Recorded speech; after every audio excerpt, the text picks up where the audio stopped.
진심으로 회개하라. 회개한다는 것은 돌아서는 것입니다. 돌아서는 것이다. 그래서 우리가 하나님을 향하여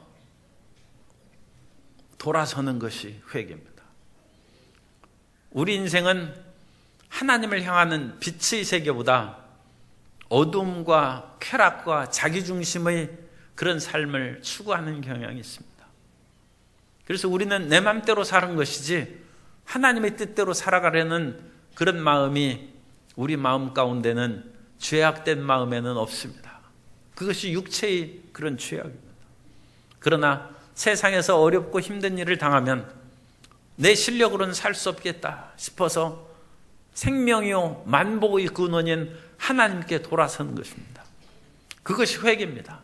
그런데 돌아서려면 확실하게 돌아서고 온전하게 돌아서야지 자꾸 하나님을 향해 돌아갔다가 뒤돌아보고 끊임없이 세상에 대한 미련을 떨쳐버리고 나가면 제대로 하나님의 은혜를 받을 수가 없습니다.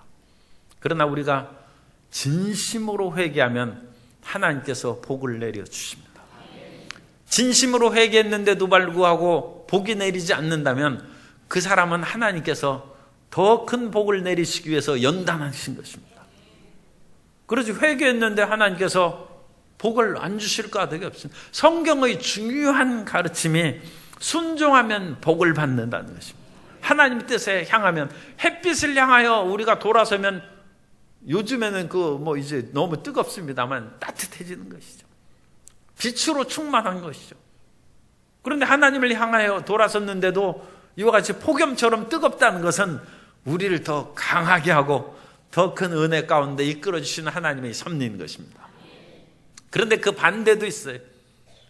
회개를 안 하면 멸망의 심판에 이르러야 되는 것이죠. 불순종하면 심판을 받는 것이 성경의 중요한 가르침입니다.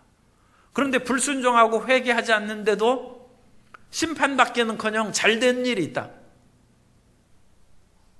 그것은 마지막 하나님께서 죽음의 그런 목전에서 기회를 주시는 거예요. 사형수에게 꼭 그런 것을 하는지 모르겠습니다만 요즘엔 사형 집행이 없어졌으니까 사형수가 이제 죽을 날짜를 기다리고 있어요. 그런데 아침에 딱 밥상을 버려보니 옛날 얘기입니다. 오늘날에는 제가 잘 모르겠어요. 콩밥이 안 나오고 쌀밥에 고깃국이 나왔어요. 그러면 그걸 어떻게 하겠어요? 눈물이 핑 돌겠죠. 오늘 내가 죽는 날이구나. 그죠? 사형수에게 콩밥이 나와야지 왜 쌀밥에 고깃국이 나옵니까? 그건 죽는 날입니다. 회개하지 않았는데도 불구하고 쌀밥과 고깃국이 나오면 마지막 기회입니다. 그래서 우리가 회개에 대한 그런 의미를 오늘 본문 말씀을 통해서 살펴봅니다. 첫째로 재앙을 통한 회개의 가르침입니다. 마침 두어 사람이 와서 빌라도가 어떤 갈릴리 사람들의 피를 그들의 제물에 섞은 일로 6월절에는 모든 그런 지역에 흩어져 있던 사람이 이제 예루살렘으로 와서 하나님 앞에 제물을 바칩니다. 그런데 그 6월절 날에 민족의 독립을 꾀하는 그런 사람들이 있어요. 그래서 이 많이 몰려온 사람들을 선동해서 밀란을 일으키고 데모를 하는 것입니다. 그러니까 이 6월절에 수많은 사람이 예루살렘에 모이면 이 총독, 빌라도 같은 그런 총독들은 신경이 굉장히 예민해집니다. 이거 잘 사태가 지나가야 될 텐데 이 많은 사람들을 통해서 무슨 소요 사태가 이루어지면 그것은 이제 총독이 파면되는 것이죠. 로마 황제가 총독에 묻는 가장 중요한 두 가지 죄목이 소요 사태가 일어나지 말 것, 세금을 꼬박꼬박 잘 낼 것, 그 두 가지가 가장 중요한 총독의 임무였다고 합니다. 세금을 그러니까 악착같이 걷어야죠. 그것이 로마가 지배하는 이유니까. 또 하나는 소요 사태가 나면 로마의 군단 병력을 동원해야 되면 그건 엄청난 또 국가적인 로마 제국편을 보면 손실이고 어려움을 당하는 것이니까 소요 사태가 일어나면 됩니다. 그런데 그런 약점을 붙잡고 6월절에 많이 모인 사람들에게 선동해서 우리에게 자유와 해방을 달라 하고 데모하고 소요를 일으킵니다. 그러면 한때는 2만 명, 3만 명까지 죽임을 당한 그런 기록도 있습니다. 어마어마한 사람이 몰려 들어와서 그냥 무차별로 다 죽여버려요. 그러므로 그들이 하나님 앞에 제물을 드리러 왔다가 그들의 피가 흘렸으니까 그들의 제물에 피가 섞인 것이다. 그렇게 표현해요. 하나님을 예배하러 왔다가 죽임을 당했어요. 그러니까 시골에서 그 가족들이 그런 참상을 들으면 얼마나 기가 막힙니까? 하나님을 예배하러 예루살렘에 갔다가 그런 폭동 사태를 만나가지고 폭동에 참여했건 안 참여했건 죽고 말았어요. 참 우리도 아픈 기억이 있으니까 제가 구체적으로 우리나라 현실을 비유하지는 못하겠어요. 그러니까 좀 멀리 한 얘기니까 3.1 운동으로 우리가 만세 불렀는데 진짜 만세를 부른 사람도 죽고 지나가다가 피가 끓어서 참여한 사람도 붙잡혀가고 죽고 그러는. 왜 어찌된 일입니까? 그걸 묻는 거예요. 그때 예수님께서는 그렇게 해서 피를 흘린 사람이 자기 죄 때문에 죽은 것이라고 생각하지 말라는 것입니다. 모든 사람은 죄 중에 있고 모든 사람은 언제 죽어도 죽어서 합당한 그런 죄인의 그런 삶이라는.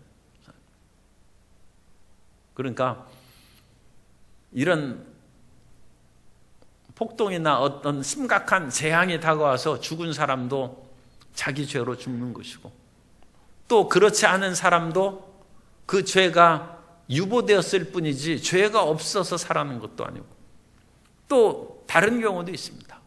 꼭 그 사람들이 죄가 있어서 죽은 것은 아니에요. 그것은 하나님이 명이 다했기 때문에 그 시간에 그 사건에 연루되어서 죽는 것이지 꼭 죄 때문에 죽는 것이 아니라 그 사람의 수명이 다해서 그와 같이 죽는 것이고 또 살아남은 사람은 죄가 많아서 죽었어야 되는데도 불구하고 아직 하나님께서 기회를 주시는 명이 조금 남아있어서 그 사건에 연루되지 않고 살아있는 것입니다. 사람이 그것을 쉽게 판단할 수 없습니다. 실로암 망대에 대한 그런 말씀도 합니다. 실로암에서 망대가 무너져 치어 죽은 18사람이 이것도 부실공사인지 뭔지 참 옛날부터 이게 큰 문제예요. 그래가지고 망대를 지으려면 앉아서 내가 가진 돈으로 망대를 잘 세울 수 있을는지 계산해 보라고 그랬죠. 라오스에서 그 댐이 무너졌는데 그게 부실공사인지 천재지변으로 물이 너무 많아서 그런 건지 그것도 이제 조사해 봐야 된다고 하니까 알 수는 없지만 어쨌든 그런 아주 불행한 사태가 생겨요.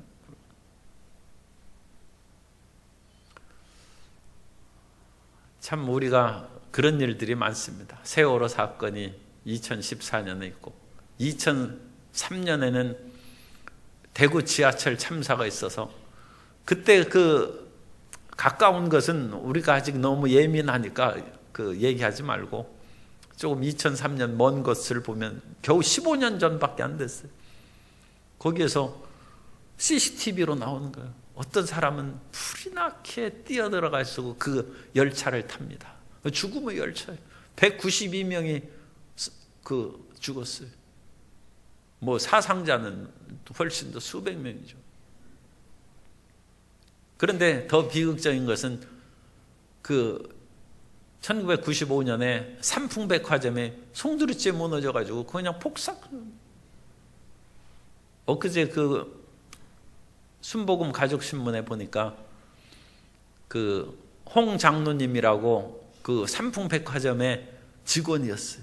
그래가지고 그날 그 시간에 외국 손님이 와서 그 안에 들어가서 그 설명을 하고 막 나오자마자 백화점이 무너졌어. 그러면 얼마나 놀랐겠어요. 물론 실업자는 됐지만 믿음을 얻었어. 그래가지고 지금 장로님이 됐다고 그 간증을 썼더라고. 그런데 거기에서 무너져 죽은 사람이 죄가 너무 많아서 죽은 것은 아니다. 모든 사람이 다 그와 같은 재앙을 만날 수 있는 것이고, 그 안에서 죽은 사람에게도 의인이 있는 것이고, 또 자기 죄로 말미암아 죽은 사람도 있고, 그건 하나님만이 판단하실 것이고, 우리는 죄로 인하여 죽고 산다고 살아왔다고 해서 그 사람이 의로운 사람이다, 그것은 아닙니다. 그 사람은 아직 죽을 때가 안 돼서 살아난 것뿐이지, 의롭고 불의한 것은 그건 하나님이 아시는 것이죠. 그러면 이런 실로암 망대가 무너지는 것이나 폭동 사건에 연루돼 가지고 그와 같이 죽은 사람들에 대해서 살펴보면서 우리가 무엇을 생각해야 되냐? 항상 회개하고 어떠한 죽음이 다가온다 할지라도 후회 없이 준비하라는 것입니다. 언제 하나님 앞에 서게 될는지 사실은 우리가 한 치 앞을 내다볼 수 없어요. 우리 모든 인생이 자기 생명에 대해서 자만심을 갖고 나는 뭐 100살까지 틀림없이 산다, 그런 보장을 할 수 있는 사람이 누가 있겠습니까? 그럼 우리는 언제 부름을 받는다 할지라도 후회 없는 삶을 살아갈 수 있도록 매일매일 우리 자신을 살펴봐야 될 것이고, 또 혹시라도 죄의 무거운 것이 있으면 회개해야죠. 진심으로 회개해야죠. 그 죄의 무거운 중에 가장 중요한 것은 사랑하는 것입니다. 원수를 용서하라는 것입니다. 사람의 마음 가운데 미움은 그것을 용서하기 없어요. 사람이 다른 일반적인 형법에 어긋나는 그런 것은 그냥 외부적인 것이죠. 그런 것은 물질로 갚을 수도 있고 자기 자신이 그런 죄악에서 다시 빠지지 않으면 됩니다만, 끊임없이 남아있는 것은 마음에 다른 사람에 대한 미움과 증오예요. 그 마음은 죽어서도 그것은 안 없어지는, 우리 마음을 가지고 그 주님 앞에 서게 되니까. 그러니까 우리 마음 가운데 죽어도 용서 못한다, 그런 일이 있어도 죽기 전에 용서하고 화해하는 것이, 그것이 올바르고 아름답다는 것입니다. 그래서 너희도 회개하지 아니하면 다 이와 같이 망한다. 하나님 앞에 우리는 마지막에 다 심판을 받기 때문입니다. 요한계시록 20장 12절 이하에 보면, 또 내가 보니 죽은 자들이나 큰 자나 작은 자나 그 보좌 앞에 서 있는데 책들이 펴 있고 또 다른 책이 펴졌으니 곧 생명책이라. 죽은 자들이 자기 행위를 따라 책들에 기록된 대로 심판을 받으니 바다가 그 가운데서 죽은 자들을 내주고 또 사망과 음부도 그 가운데서 죽은 자들을 내주매 각 사람이 자기의 행위대로 심판을 받고 사망과 음부도 불못에 던져지니 이것은 둘째 사망 곧 불못이라. 물론 여기에서 이제 둘째 사망에 처하는 사람은 예수님을 안 믿는 사람입니다. 아주 선명하게 얘기하면 불신자들로 심판을 받는 것입니다만, 우리가 주님 앞에서 예수님을 믿고서도 칭찬받는 사람이 있고 구원을 받되 불 가운데 받는 사람이 있어요. 그 하는 행위가 하나 또 쓸만한 것이 없어서 그냥 풀이나 나무나 집같이 다 불타버려서 없어지는, 그런 잘못된 행위에서 우리가 돌이키지 않으면 하나님 앞에 자랑스럽고 담대하게 설 수 없다는 것입니다. 우리가 예수 그리스도를 믿음으로 구원받는 것으로 모든 것이 끝나는 것이 아니라 구원을 받되 사랑받고 칭찬받고 자랑스러운 구원을 받는 사람이 되어야 될 줄로 믿습니다. 그거에 대한 비유의 말씀이 이제 무화과 나무의 비유예요. 그래서 우리는 회개하고 돌이켜서 열매 맺는 삶을 살아야지 부끄러운 구원받는 사람이 되어서는 안 돼. 이의 비유로 말씀하시되 한 사람이 포도원에 무화과 나무를 심은 것이 있더니 와서 그 열매를 구하였으나 얻지 못한지라. 그래서 포도나무나 무화과 나무는 이스라엘을 상징하는 것입니다. 그러니까 포도원에 무화과 나무도 많이 심었어요. 그래서 이 나무가 같이 있는 것은 전혀 이상한 것이 아닙니다.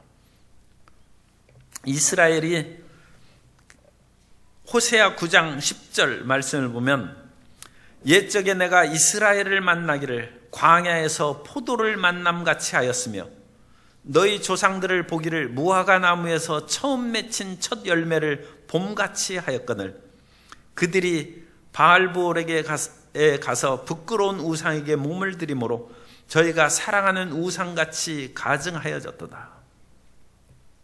그래서 이 포도나무처럼 포도 열매, 그 여름에 그 시원한 청포도 먹고 그러면 얼마나, 청포도가 꼭 시원하지 않은데 그냥 기분이 시원하게 보이는 것이죠. 그 무화과 처음 열매 맺힌 것을, 우리 교회 앞에 있는 것을 주차장에 제가 그 새벽마다 와서 무화과 나무를 가서 봅니다. 그런데 처음에 보니까 이게 좀 큰 것이 있더라고요. 그런데 그때는 그 모기장을 이렇게 쳐놨어요. 그래가지고 큰 것이 이렇게. 그런데 모기장이 바람에 날렸어요. 그래가지고 반쯤 열려 있더라고요. 그래서 그 모기장 그냥 치우십시오. 제가 얘기했어요. 왜냐하면 모기장을 그렇게 함으로써 우리가 무화과 따먹는 것은 좋은데 무화과 나무가 너무 불쌍하더라고요. 왜냐하면 나무가 그 잎사귀를 내지 못하고 거기에서 쭈그러들고 그렇게 하는데 그거 안 되겠다 싶어서 교회 안에서도 마음껏 크지 못하면 어디 가서 크겠느냐 해서 내가 모기장 치우시고 그래가지고 하고 다음 날 갔더니 까치가 제일 큰 것을 따먹어요.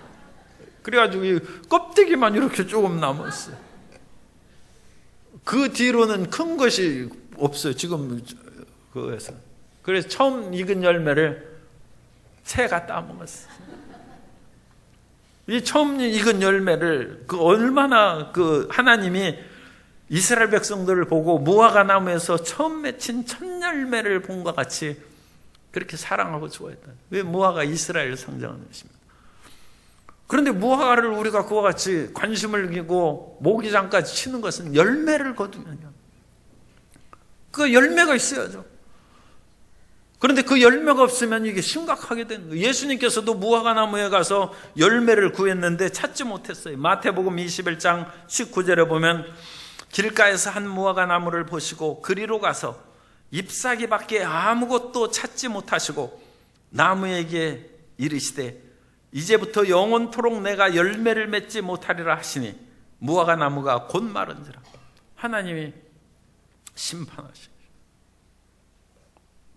우리가 열매를, 과수원을 심었으면 열매를 우리가 구하는 것이고 그것이 마땅한 것이죠. 하나님께서 우리에게 은혜를 주시고 구원했다면 선행의 열매를 맺어야죠. 하나님께서 원하시는 열매를 맺었는데 예수님을 믿고 나서도 내가 변한 것이 없이 열매가 없다. 이 심각한 문제예요. 예수님 안 믿고 죄 지은 것은 아직 기회가 있죠. 내가 예수님을 안 믿었으니까 내가 이렇게 사는 것이지, 예수님 믿으면 가끔 불신자 가운데도 그런 것이 있어요. 내가 예수님 믿으면 잘 믿는 사람인데 아직 내가 지금 세상에 미련이 조금 남아서 하는데 당신 그렇게 예수 믿지 말라고. 믿으려면 잘 믿으라고. 안 믿는 사람이 그렇게 얘기한 사람, 나는 예수님 믿으면 아주 잘 믿을 거라. 그런데 아직 내가 믿을 때가 안 됐다. 그런데 그 사람이 또 언제 죽을지 모르기 때문에 그렇게 너무 자신만만하면 안 되죠. 그 빨리 회개해서 믿어야지. 그 나중에 잘 믿는다는 그 기회가 그 사람에게 정말 주어질지 안 주어질지 그걸 어찌 알겠습니까? 그러니까 이 중요한 거예요. 예수님을 믿었으면 이제는 심각한 거예요. 열매가 과연 있느냐 없느냐, 그것을 이제 심각하게 우리가 찾아봐야 되는 것입니다. 갈라디아서 5장 22절 이하에 보면 오직 성령의 열매는 사랑과 희락과 화평과 오래 참음과 자비와 양성과 충성과 온유와 절제니 이 같은 것을 금지할 법이 없느니라. 그래서 성령의 열매, 그것이 사랑과 희락, 화평, 열매를 맺어야 되고, 나는 예수님을 믿어도 못 참는다, 그러면 안 돼요. 오래 참음이 있어요. 오래 참음이 열매를 맺어요. 그래서 성령의 그런 열매들이 우리 삶 가운데 주렁주렁 맺히고 그것이 탐스럽게 되면 주님께서 그 얼마나 기뻐하시겠습니까? 무화과의 첫 열매를 맺은 것을 주님께서 끊임없이 살피는 거예요. 그래서 참 우리 스스로가, 제가 그렇게 생각합니다. 제가 무화과 나무에 그 열매 맺은 거 그거 따먹어야 뭐 별거 없어요. 그저 그렇게 사 먹는 것보다 덜 맛있을 수도 있어요. 그런데 교회에서 무화과 나무 열매를 맺었으니까 제가 기필코 그것을 따고, 옛날 한세대학교에서도 제 그 연구실 앞에 무화과 나무가 있어요. 그 무화과 나무가 북쪽에서는 자라지 않습니다. 그런데도 불구하고 그쪽이 이제 남향이기 때문에 열리면 그것을 아침에 일찍 가서 제가 무화과 나무를 그 열매를 따먹는, 그리고 나서 그 여러 해 동안 먹었어요. 왜냐하면 다른 사람이 무화과 나무 열매를 모르더라고요. 그런데 실수를 제가 했어요. 수업 시간에 그것을 얘기를 했어요.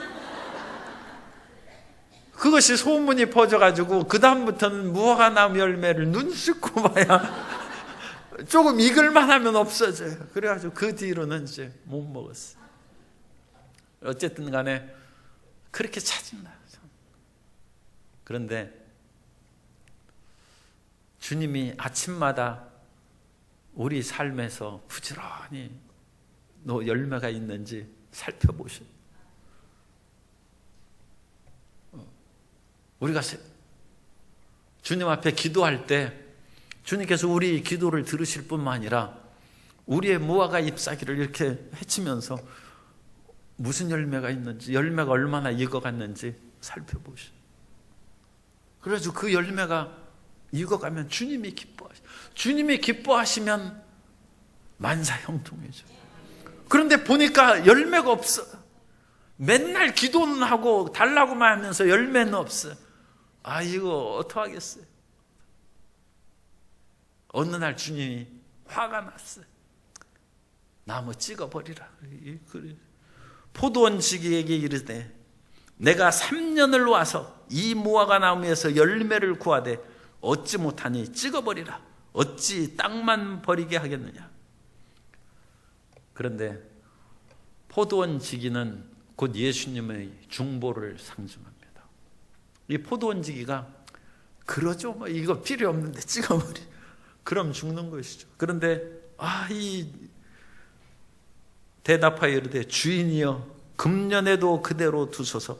내가 두릅하고 거름을 줄이니 이후에 만일 열매가 열면 좋거니와 그렇지 않으면 찍어버리소서 하였다 하시니라. 예수님이 우리를 위하여 보좌 우편에서 기도하십니다. 로마서 8장 34절에 누가 정죄하리요? 죽으실 뿐 아니라 다시 살아나신 이는 그리스도 예수시니 그는 하나님 우편에 계신 자요 우리를 위하여 간구하시는 자시니라. 저 나무 쓸모없지 않느냐? 그래도 그대로 두소서. 조금만 더 기다리면 세상에 대한 미련을 끊고 주님의 열매를 맺게 될 것입니다. 그러면서 오히려 과분한 복을 주시는 거예요. 이게 참 이거 감격 없이는 읽지 못할 8절에 동그라미 쳐놓으세요. 8절에 대답하여 이르되 주인이여 금년에도 그대로 두소서. 밑줄을 그어야 내가 두릅하고 거름을 주리니. 쓸모없는 나무에 두릅하고 거름을 준다. 쓸모없는 인생을 은혜를 더 주세요. 이 땅을 파는 이유는 내가 잘 모르겠는데 아마 공기를 잘 해서 산소나 뿌리 그런 데서 그 공기를 잘 받으라고 그렇게 땅을 파고, 땅이 단단해지면 이 뿌리가 활동하기가 어렵지 않습니까? 그래서 파는 것이 아닌가. 어쨌든 숨통을 열어줘. 이 뭔가 잘하는 것이 하나도 없어. 그런데도 숨통이 열려. 그리고 잘하는 것이 하나도 없어요. 열매를 맺으면 열매 더 풍성히 맺으라고 거름 주는 건 당연하죠. 그죠? 그래야 더 크고 아름다운 열매를 맺을 거 아닙니까? 그런데 쓸모없는 나무, 잎만 무성해. 거름 주면 더 잎만 무성해질 수도 있어요.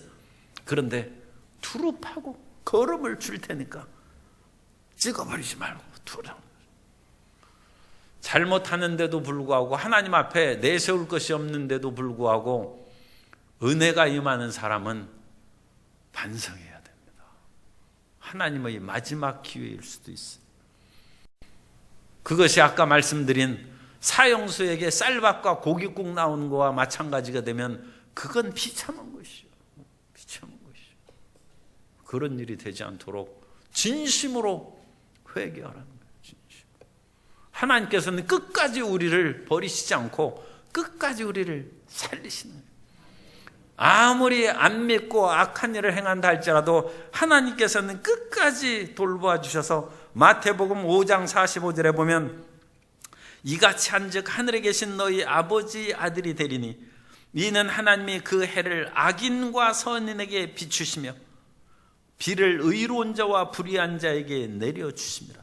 의롭고 선한 사람에게 해가 비치고 비가 내리는 것은 당연한 것이죠. 하나님의 축복이죠. 그러나 악인과 불의한 자에게도 따뜻한 햇빛이 비치고 촉촉한 비가 내린다는 마지막 기회를 주는 거예요. 그 악인들에게 모든 것이 그 파멸 상태로 되면 더 나빠질 수 있죠. 아무리 죄악을 짓고 그래도 하나님께서 그에게 은혜를 주셔서 내가 그야말로 살아온 형편, 그 일생이 너무 고달프고 힘들어서 제가 죄를 짓고 도둑질하고 감옥에 갔고 올바르게 살 기회가 없었습니다. 그렇게 혹시 변명할 사람이 있을지 몰라요. 그래서 하나님께서 그렇게 불의하고 아무 형편없는데도 불구하고 하나님이 해를 비춰주시고 비를 내려주셔서 살 길을 열어주시는 살 길을. 그래 나중에 회개하고 올바르게 되면 참 다행스럽거니와 그렇지 않다 할지라도 백보자 심판 앞에 섰을 때 내가 너에게 기회를 주었지 않느냐 변명할 길이 없죠. 히스기야에게 므낫세라는 그런 악독한 그런 아들이 왕이 됐어요. 참 희한한 것이죠. 그렇게 훌륭한 아버지 앞에서 그런 나쁜 아들이 태어나서 왕이 된다는 것은 놀라운데 역대하 33장 9절에 보면 유다와 예루살렘 주민이 므낫세의 꾀임을 받고 악을 행한 것이 야훼께서 이스라엘 자손 앞에서 멸하신 모든 나라보다 더욱 심하였더라. 므낫세는 자기만 잘못하고 우상 숭배한 것이 아니라 모든 백성을 함께 타락시켰어요. 그래서 므낫세의 꾀임을 받고 악을 행한 것이 하나님이 일찍이 아모리 족속들이 가나안에서 죄악이 관영함에 그들을 멸하고 이스라엘 백성들을 거기 심으신 거 아닙니까? 그런데 그런 사람들보다 더 극심한 죄를 지었어요. 열왕기하 21장 16절에 보면 므낫세가 유다에게 범죄하게 하여 야훼께서 보시기에 악을 행한 것 외에도 또 무죄한 자의 피를 심히 많이 흘려 예루살렘 이 끝에서 저 끝까지 가득하게 하였더라. 이 므낫세가 얼마나 나쁜 사람인지 자기 동족도 수없이 죽였어요. 그런데 하나님께서 당장 죽이시지 않았어요. 하나님께서 가끔 당장 죽이시는 사람도 있습니다. 헤롯 그 아그리파 1세인데 사도행전에 보면 그 헤롯이라고 성경에 그냥 헤롯이라고 나옵니다. 헤롯이 백성들 앞에서 연설할 때 사람들이 그것을 보고 이것은 사람의 소리가 아니라 신의 소리다, 하나님의 소리다 하면서 막 그 과대한 그런 칭찬을 했죠. 그런데 헤롯이 그 말을 듣고 하나님께 영광을 돌리지 않으므로 하나님의 사자가 그를 쳐서 벌레 먹어서, 그러니까 이 뱃속이 썩어서 벌레가 가득해서 파먹는 병이, 그래가 죽었다고 했어요. 헤롯 아그리파 1세는 하나님이 쳐서 직접 죽었어요. 그런데 하나님은 그런 일은 드물게 하시고 항상 기회를 주십니다. 그래서 이 므낫세처럼 이건 보통 악한 왕이 아니에요. 그런데도 하나님께서 마지막 기회를 주셨어요. 그래서 아수르 왕에게 붙잡혀서 쇠사슬에 묶여서 끌려갔어요. 역대하 33장 10절 이하에 보면 야훼께서 므낫세와 그의 백성에게 이르셨으나 그들이 듣지 아니하므로 야훼께서 아수르 왕의 군대 지휘관들이 와서 치게 하심에 그들이 므낫세를 사로잡고 쇠사슬로 결박하여 바벨론으로 끌고 간지라. 그래서 재앙이 다가왔어요. 그런데 므낫세가 거기에서 회개했다는 거죠. 그래서 하나님께서 므낫세를 다시 돌이켜서 55년을 총 왕하게 하셨어요. 그 나쁜 왕을 왜 그렇게 오래 왕하게 했나? 참 우리는 이해가 안 돼. 그러나 나쁜 왕이 그렇게 오래 왕하면서 수많은 사람을 괴롭혔는데 그런 속에서도 하나님께서는 회개의 기회를 주신 거예요. 우리에게는 일생이 회개의 기회입니다. 그 회개의 기회를 통하여 진심으로 주님께 회개해서 하나님께서 잎사귀를 이렇게 살펴보고 열매를 찾을 때 그 큰 잘 익은 무화과 열매를 맺는 우리 모두가 되어야 될 줄로 믿습니다. 그래서 나무 전체에는 우리가 모기장을 씌우는 것은 너무 잔인해. 그렇기 때문에 이 조그만 양파 자루 같은 것은 하나에서 그쪽에 몇 개 이렇게 한 거 양파 자루 이렇게 씌워 놓은 그 생각은 제가 하고 있어요. 혹시 양파 자루가 씌어 있는 거 보면 제 것인 줄 아시고 한 개만 따먹고 한 개는 놔두시기 바랍니다. 아니 제가 꼭 그와 같이 한다는 얘기는 아닌데 생각을 제가 많이 했어요. 그래서 전체를 모기장을 씌워서 나무를 잔인하게 하기보다는 그 한 가지의 양파 망을 하나 씌워 놓으면 새들이 쪼아 먹지 않아서 그래도 한 개는 따먹을 수 있지 않을까. 우리는 열매를 맺어야 됩니다.